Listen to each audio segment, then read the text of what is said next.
Sejam bem-vindos ao cara a cara das leis da termodinâmica. Vamos lá. Isadora, a lei se trata de um processo irreversível e de entropia? Não.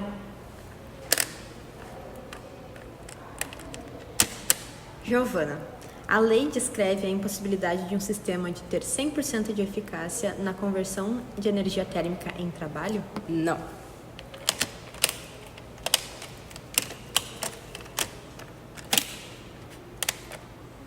Isadora, essa lei está relacionada com o zero absoluto?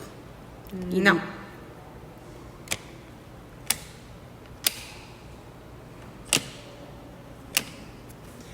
Geo, essa lei ela envolve a direção natural do calor que flui sempre de um corpo quente para um corpo frio? Não.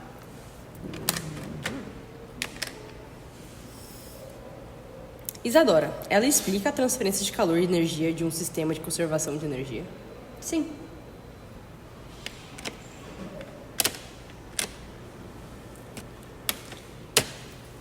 Essa lei afirma que é impossível resfriar um sistema até o zero absoluto? Não.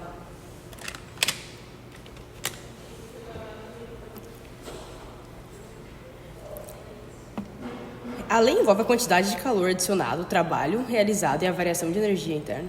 Sim. É a primeira lei da termodinâmica? Isso aí. Agora vamos falar mais sobre ela.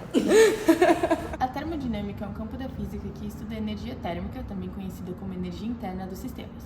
Vocês podem perceber que a gente abordou, durante o jogo, algumas das leis da termodinâmica e a gente vai repassar elas durante a nossa apresentação. Mas, assim como no jogo, a gente vai focar e abordar principalmente a primeira lei da termodinâmica. E a gente vai também visualizar as aplicações dela dentro da área da saúde e principalmente dentro da física médica. A primeira lei da termodinâmica, também conhecida como o princípio de conservação da energia, afirma que a energia não pode ser nem criada nem destruída, apenas transformada de uma forma para outra. O princípio central se consiste em energia em um sistema que pode ser transferida na forma de calor e trabalho, interagindo com o ambiente.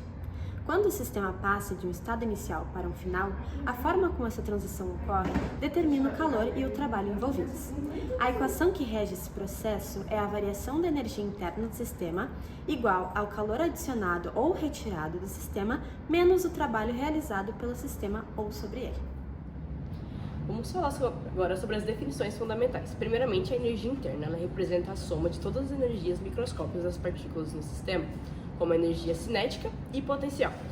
Agora sobre o calor, energia é transferida devido a uma diferença de temperatura entre o sistema e o ambiente. Por exemplo, quando você aquece uma panela, você está adicionando calor ao sistema. Agora sobre o trabalho. Energia é transferida por meio de uma força que provoca deslocamento. Um exemplo seria o movimento de um pistão em um motor. A história da termodinâmica começa em 1650, quando Otto von Guericke criou a primeira bomba de vácuo para refutar a ideia de que a natureza tem horror ao vácuo. Inspirados por ele, Robert Boyle e Robert Hooke, em 1656, desenvolveram uma bomba de ar e descobriram a relação entre pressão e volume, formulando a lei de Boyle. Em 1679, Denis Papin construiu a marmita de pressão e propôs a ideia de um pistão e cilindro, mas não a concretizou. Em 1697, Thomas Saver desenvolveu a primeira máquina a vapor baseada no conceito de Papin, dando início às máquinas térmicas. Em 1824, Sadi Carnot publicou um estudo sobre a eficiência dessas máquinas, introduzindo ao ciclo de Carnot e marcando o início da termodinâmica como ciência moderna. Bom, a segunda lei da termodinâmica, ela vai tratar da irreversibilidade dos processos naturais e da tendência de aumento da entropia em sistemas isolados. E a entropia nada mais é do que a dispersão de energia em um sistema. E aí aquilo que a gente colocou é porque o calor ele nunca vai fluir de um corpo frio para um corpo quente, é sempre ao contrário, a não ser que ele sofra algum trabalho externo. E a fórmula que a gente tem é a variação da entropia é igual à divisão do calor pela temperatura.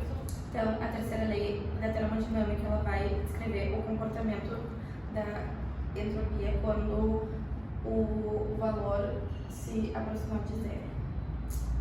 Então, a entropia de um sistema perfeito absoluto em zero é igual a zero, e quanto mais próximo do zero absoluto, mais difícil se torna reduzir a entropia do sistema. Aqui a gente tem a equação da terceira lei, que é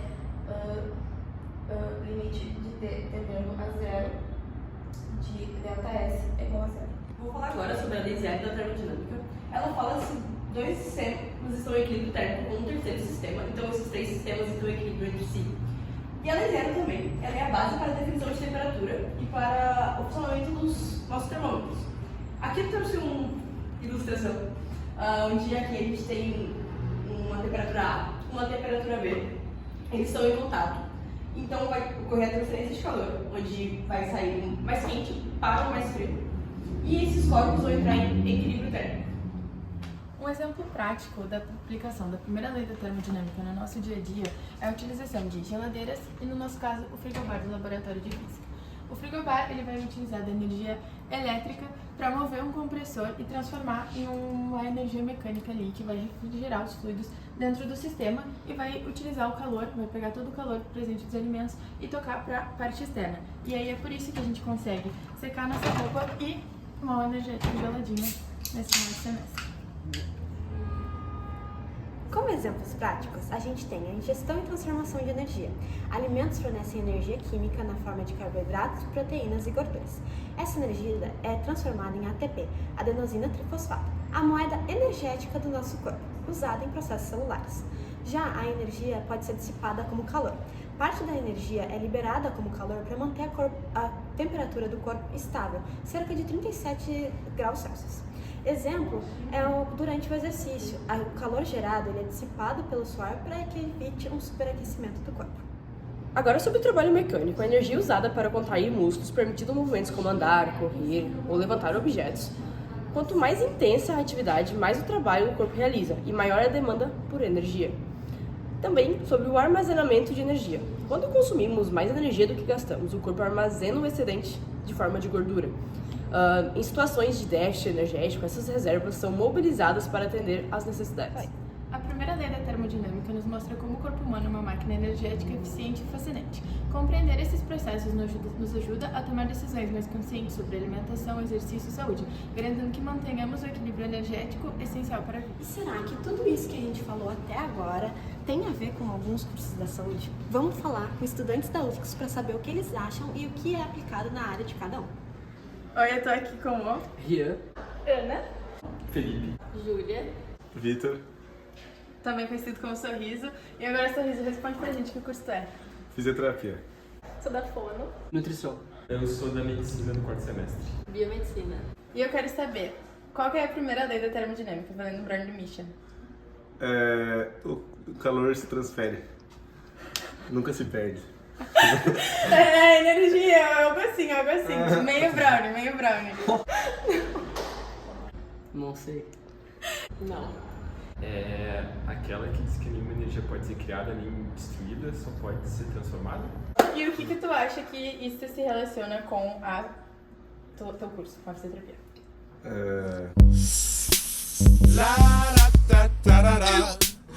A fisioterapia tem muito a ver com exercícios que usam energia e terapia manual com calor e Roll another blunt. Tem a ver. Durante a fisioterapia, a energia aplicada através de técnicas como termoterapia e eletroterapia, ela é transformada em calor ou trabalho terapêutico, ajudando na recuperação muscular e no alívio da dor. E tu acha que ela pode impactar alguma coisa na tua vida como estudante de nutrição? Eu acho que sempre pode, né? Ter um conhecimento talvez seja importante em alguma área. Vai tomar! Na nutrição, o corpo humano transforma a energia dos alimentos em calor e trabalho.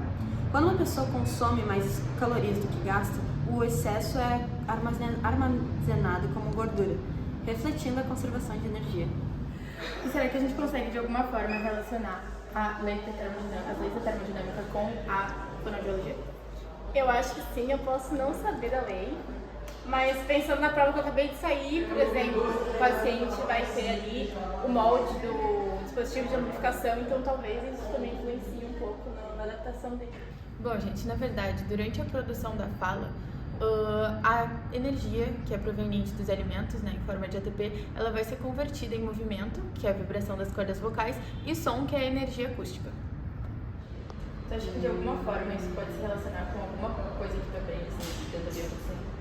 Eu acho que sim, né? Já que a gente estuda bastante o corpo humano, as células, o metabolismo do corpo, tem a ver com conservação de energia, né? Então acho que Na biomedicina, a primeira lei se aplica em processos laboratoriais, como análises bioquímicas, que é quando a energia dos reagentes químicos é transformada em calor e trabalho, como na reação enzimática. E a conservação da energia é fundamental para a precisão dos experimentos. E tu acha que tem alguma forma que essa lei se relaciona com o que tu aprende na medicina? Eu acho que contração muscular, se a gente pensar na degradação da TP para ADP, que é uma energia química que vira uma energia física para ter o encurtamento dos sarcômeros e ter movimento muscular. Bom, a relação com a medicina, na verdade, vai puxar muito para a área da física médica, porque em tratamentos médicos, como a quimioterapia ou a radioterapia, a energia ela vai ser transferida para as células tumorais e parte dessa energia vai ser convertida em calor ou ionização, alterando a estrutura celular. eu tô aqui com o... João Vitor, De que curso, João? eu só vim pra jogar sinuca mesmo.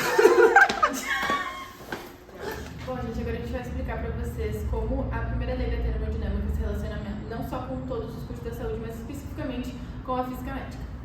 Bom, no exemplo da radioterapia, a conservação de energia ela se aplica diretamente à interação entre radiação ionizante e os tecidos do paciente. Bom, então, modelagens mais precisas, como a simulação de Monte Carlo, vão garantir a distribuição correta de dose de radiação nos tecidos, respeitando os princípios de conservação de energia e transferência radiativa.